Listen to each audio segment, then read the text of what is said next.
Hi, welcome to this series of Parenting with Purpose and African Wisdom. We are reading through this book that talks about principles of parenting because many parents are really struggling. Some of them are doing too good, really well, but then they become unsure. It's like, what about if I do well and everyone else where my kid goes to school is messing up? Am I really doing okay? Others are juggling work, bringing in the food and the rent and everything, and parenting takes second place. This is to remind us that purpose for parenting actually has to do with beginning with the end in view. My name is Dr. Gladys Mwiti. I'm CEO and founder of Voices Africa, Center for Transformational Psychology and Trauma, a clinical psychologist and trauma specialist.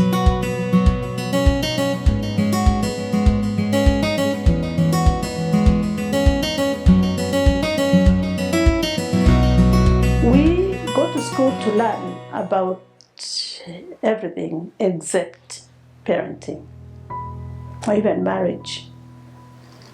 So let's teach ourselves because we can.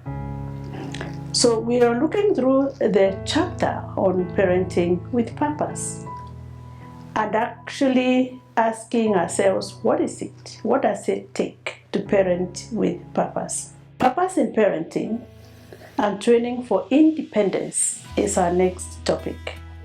Getting children to grow up.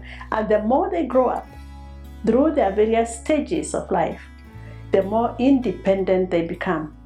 Parents, of course, will never ever feel that the child is totally independent because they may come, even as adults, to their own children to say, Daddy, I am doing this and that, what do you think? That's okay, because parent is always a parent. Now, in this book, I've used African proverbs and biblical proverbs.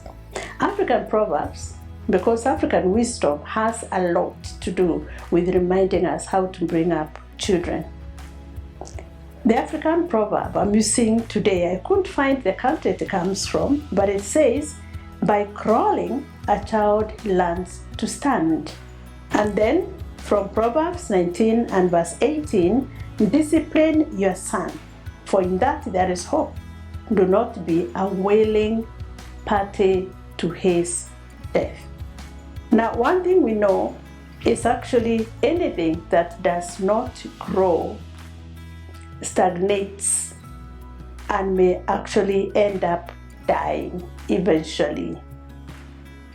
So, what's the meaning of the African proverb? Crawling, a child learns to stand means that growing up has to happen because no child should be spared the pains or neglected such that they lose the capacity to develop normally from stage to stage.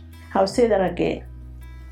By crawling, a child learns to stand, indicating that growing has to happen and no child should be spared the pains or be neglected such that they lose the capacity to develop normally from one stage to the other.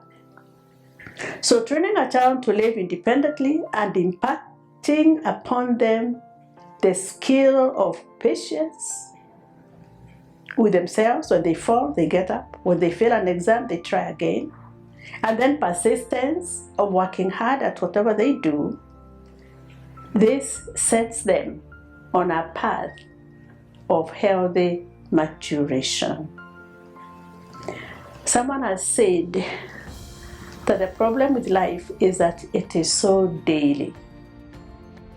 Daily brush your teeth.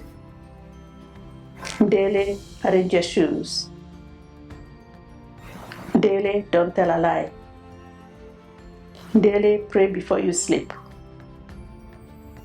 Daily don't hang out with bad friends, and so on and so forth. If parents were to imagine that they are needed year after year until the tiny little baby becomes a responsible adult, many would freak out of the responsibilities of parenting. However, what joy there is when a parent can see a young, responsible adult who once upon a time was a screaming baby or a toddler throwing tantrums. So we can say that determination and the focus contributes to the delight of seeing children grow up well. The biblical proverb, discipline your son, for in that there is hope. Do not be a willing party to his death. This reminds us that keeping on the course of engaged parenting creates hope for the child, but neglect can lead to disaster. Death here, from the Bible, refers to unrealized goals, distraction that is brought about by loss of direction, or falling into destructive behavior. Purposeful parents determine the skills they want to pass to their children, and then they resolve to train them to guide them in that direction. As I mentioned earlier in other recordings, my mother was determined to train us to live independently. And she used to say, I'll teach you the skill of working in the garden using the machete, or in the classroom using the pen. She did not even teach us to set the table because we didn't have a table to set. What we had that was like a table was like an old rickety structure which had 4 legs, and it would often topple around, and you'd put a stone to balance it at the bottom of one of the legs. What did you use for lighting? We didn't have electricity. We didn't even have the lamp with the glass on, the lantern. You made your own lantern.